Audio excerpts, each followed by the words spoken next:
Asseguda al metro, faig camí cap al despatx a la tutora que està seca i pel campus no sé per què.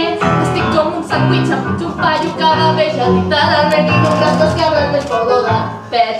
No soc Jennifer López en el film, va passar a Manhattan. Jo veig més aviat el misteriós assassinat de Woody Allen, però intenta trobar la pau. I no funciona perquè sóc com un imant, perquè els psicòpates penjats pensen que el millor del món és convertir-se en frics.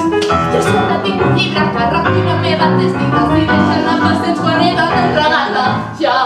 No sé si els papers aquells van fracassar o triomfar a Manhattan. No fer-me la diagnosi, vaig caient a la psicosi si no trobo cap lloc per anar-hi.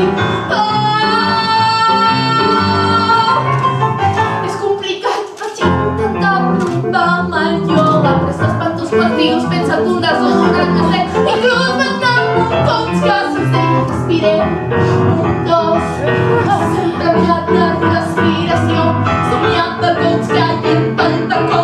Un escenari encara millor, prenc cafè i s'arrugues, les canes s'ofega i finalment sento la por.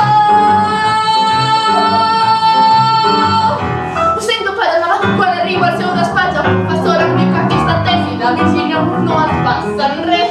No penso que ella hagi tot i tinc la gran sospita que el fet que es trobés tan bon ja sembla massa oportú.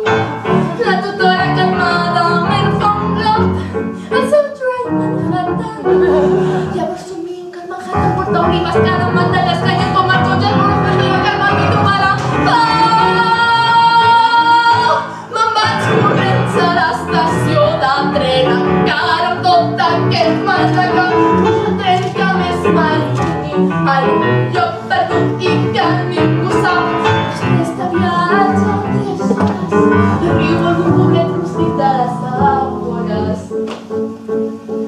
Veig que hi ha una caseta que diu que es ven, es veu bonica, tranquil·la i increïblement zen. Apenes m'ho crec, però trec un xec perquè hi ha llum, banyera i armari i aire. Hi ha pau.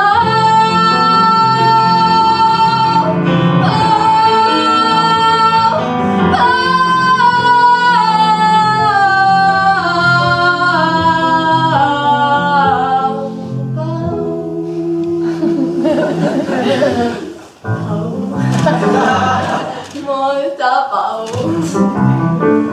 massa pau. La pau que hi ha en un funeral. Veig fora a les 5 del matí. La pau que pot fer que pugeixi i fer que pugeixi sense al balcó.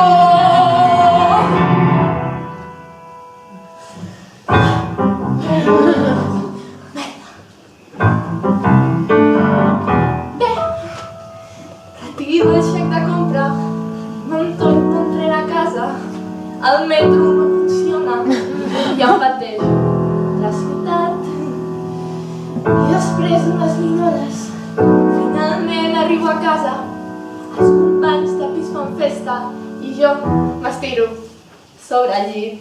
Al sostre hi tinc un gran pòster mig caigut. Diu I love Manhattan.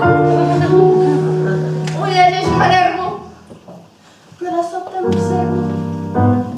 Les persones són com taques i puntets per tot arreu, barrejats sense sentit com el monet que hi ha al museu.